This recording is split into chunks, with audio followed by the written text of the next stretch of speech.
VP Sara, may hamon kay Dunyor. Matapos maggalit-galitan na itong nakaraan, pinaimbestigahan daw. Di nga. Pinaimbestigahan na daw yung anomalya dyan sa flood control. Iniikot pa ni Dunyor kahit saang lugar. Meron pa siyang sinabi na useless. At galit-galitan talaga siya. Hindi ko lang alam kung seryoso talaga siya. At ito po ang hamon ni VP Sara Duterte kung talagang seryoso si Dunyor dyan or paglaban po sa korupsyon. Baka naman umaksyon dahil pinaimbestagahan na ni Senator Marcoleta sa Blue Ribbon. Ito yung video. 2024. Noong 2024, last year, nagsabi na ako, sa school building program pa lang ng Department of Education, pinaghati-hatian na ng members of the House of Representatives, pero walang nag-react. Hanggang ngayon, walang nagsasalita, walang nag-iimbestiga. Hindi lang naman flood control So, kung seryoso talaga ang administrasyon sa paghabol about sa corruption, tingnan nila yung buong budget ng 2024 at ang 2025. At hindi lang yan, huwag tayo tumigil dyan.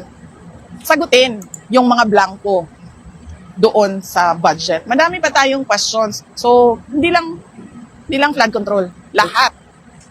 Iyan naman kasi, dati na pong nagsalita si VP Sara Duterte kung sino yung may hawak ng budget na yan, sino yung mga gumawa ng kalokohan, pero walang nakinig sa kanya. Sa mga Duterte, siyempre, naniniwala dito kay VP Sara. Etong mga bengeg, yung mga 1530 vlogger, ay hindi naniniwala kay VP Sara. O ngayon, mismong pinagyayabang ni Dunyor nung pangalawang SONA, eto pala, drawing lang yung iba. Tapos, siya pa yung magalit-galitan. Sino dapat yung masisi dyan?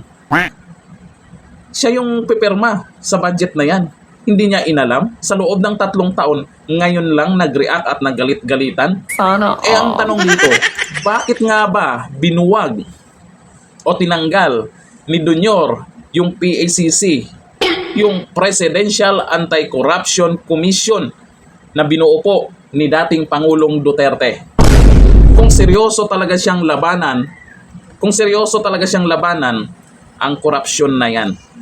Ngayon, ito, opinion po ng karamihan, kaya kailangang mag-ikot ni Junior, kailangang sabihin nila na galit sa ganyan, kailangang paimbestigahan di umano. Ngayon paimbestigahan kung kailan pinaimbestigahan na ni Marcoleta sa Blue Ribbon Committee. Kasi kung mananahimik lang siya dyan, talagang pag bumaha, siya ang masisi dyan. Kailangang gumalaw siya dyan, mag-lights, camera, action, galit-galitan, para naman pag bumaha, kasi alam po natin, sa Metro Manila, kunting ulan lang, baha. Huwag nating kalimutan kung sino dapat ang masisi dyan tungkol po sa flood control project kasi mukhang naliligaw na yung iba. Pag bumaha ang sinisi, DPWH. Pag bumaha ang sinisi, yung kontraktor. Baka naman si Dunyor. Kasi ito, example, bakit nandun si dating Pangulong Duterte ngayon sa ICC? Yung mga binibintang sa kanya, di ba siya yung sinisi? Yung mga nangyayari noon sa panahon po ni dating Pangulong Duterte, di ba si Tatay Digong naman yung sinisi? Ngayon, sa nangyari ngayon, sino dapat ang sisihin? Doon sa nakaraan, nagalit-galitan, ewan ko lang kung nagpapaniwala kayo doon.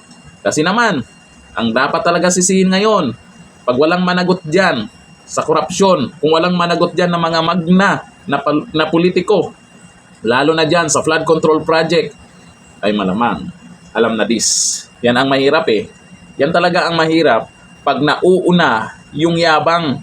Tapos, bandang huli, wala naman. Wala kayo sa flood control project ng Davao City. Hindi tinipid. May bakal. Yung nakikita natin sa mga video na itong nakaraan, nako, yung semento, binuhos lang. Pag dinaanan ng baha, sira na. Tibag na. Pero abangan po natin yan sa susunod na hearing po ni Senator Marcoleta. Asahan po natin, ayon sa sinabi po niya, meron mga pangalan dyan na talagang mababanggit na sa susunod na hearing na yan. May politiko kaya? Abangan.